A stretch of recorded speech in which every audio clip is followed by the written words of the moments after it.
Hey everyone, it's Brandon from Top10Gamer.com, and today we're going to talk about a subject that I'm passionate about, like gaming mice. Not all of these subjects I am super passionate about that we talk about, but this one I like a lot. Over the years, I've probably owned about 20 different gaming monitors, and I've done that just because I really enjoy the experience of testing them out and checking them out. And today, what manufacturers have done is they've bumped it up. They've bumped up the gaming monitor experience, and they want to charge you like a $500 to $1,000 for 144 hertz monitors. And those monitors are fantastic, don't get me wrong. If you could afford, a triple screen setup with one of those monitors, I think that you'd be in heaven. But you don't have to have one of those monitors in order to play competitively. In the past, we used something like this. This is the Asus VH236H Evo. Now, as you can see, it's rather thick and a little bit unsightly at this point. It's not bad. I'd still use this without a problem.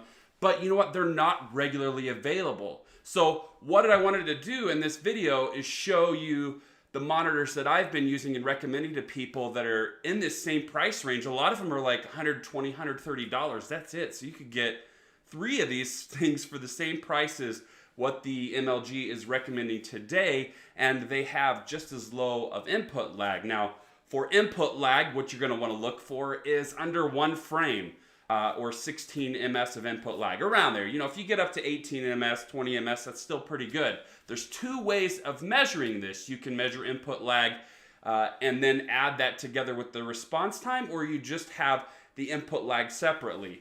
In terms of what these monitors I'm going to recommend provide separately, they're all going to be like 10 to 12 ms, and then right around that 1 frame of input lag if you add them together. All right, so the first cheap monitor that's still good that I want to recommend you guys is the Asus VS239H-P. This monitor came out a few years ago, and it has what's called an E-IPS panel. So it has those wide viewing angles, it has good color accuracy, but because it's a cheaper panel, it actually has a faster response time than a lot of those pro photo editing type monitors that you come across. Now, if we were still back in the day when the U2312HM from Dell was available, I might recommend this, but I like the VS239H-P today because you can get it for around $120 to $130. It has about 1 frame of input lag when you combine the input lag and the response time together. And overall, it's just a fantastic monitor. This isn't a monitor that would be used by professional agencies for color accuracy and things like that. But what it does do is it gives you some color accuracy, and if you calibrated it, you'd actually have a pretty, a monitor that you could do some jobs with, really, if you were doing some photo editing or things like that. Now, for those of you who are into photo editing and color accuracy, this is not a 24-bit or 30-bit panel. This is an 18-bit panel that uses AFRC to simulate 24-bit panels. So, but it really does a good job of that. And I think if you get this monitor, you'll be overall very satisfied with the level of color accuracy that you get in a monitor that's well under $150. All right, another monitor I would recommend from Asus, and 5 of these monitors are going to be Asus monitors. Sorry, but those are just the ones that are available. Asus does a really good job. There's a lot of monitors that I could put on a list like this, but these are monitors in 2016 that are actually available. You'll see big lists of low input lag monitors. A lot of those you can't even get anymore. So you can actually get these ones, and so these are the ones that I wanted to bring before you. The model that I want to talk about next is the Asus VS238H-P.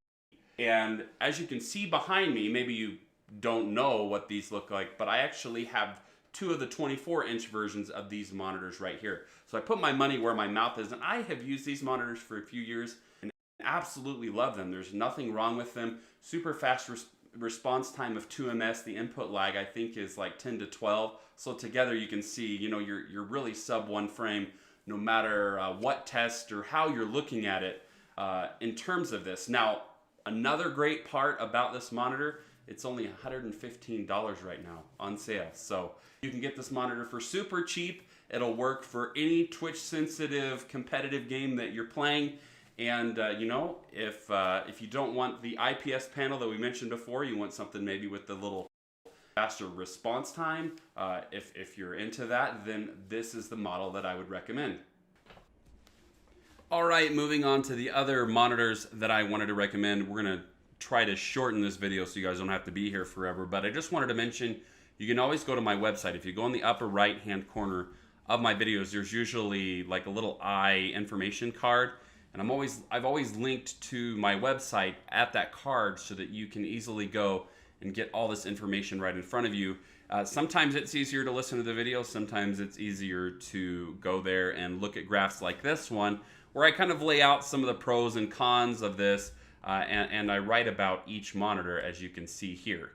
The other monitors that I'm going to recommend, the Acer G236HL, probably wouldn't be my first choice unless you get it for super cheap, but it has low input lag. The BenQ GW2255, I know a lot of you respect their quality. Low input lag on this one, semi-high response time, so blur might be a bit of an issue, but in terms of overall responsiveness, still a very, very good monitor. Two 27-inch monitors that I want to recommend to you. The Asus VS278Q-P would be my very first option. 1 ms response time graded gray, but also a super low input lag. It's actually about a year older than the Asus VE278H, but just in general, in terms of the screen and everything like that, for whatever reason, for me, this monitor just seems better. I've got a friend who owns this exact monitor, and I go over to his house and we play Battlefield and things like that, and you know, he loves it, and I've used it a few times, and you know, it's a fantastic monitor. It's highly responsive. It gives you a display port and 2 HDMI inputs as well. So if you're looking for something bigger that's fairly cheap, I believe this one is around $180 to $190. For a 27-inch monitor, that would have cost you at least $300, you know, 2 years ago. So there's your 27-inch monitor that I would recommend. Guys, if you have any questions, be sure to ask me in the comment section below. I have a lot more monitors that I can answer questions on, or you can ask me about various input lag tests and just other questions that you might have about pro gaming or whatever. I'd be happy to answer in the comment section below. Also, if you like this video, be sure to like and subscribe. If you dislike it, also press that thumbs down button. It all helps. And big help if you go in the comment section and leave me a comment with feedback or questions, or just to say hi. You know, I really, really appreciate that. Anyway, hope you like this video again, and we'll see you next time. Valeu!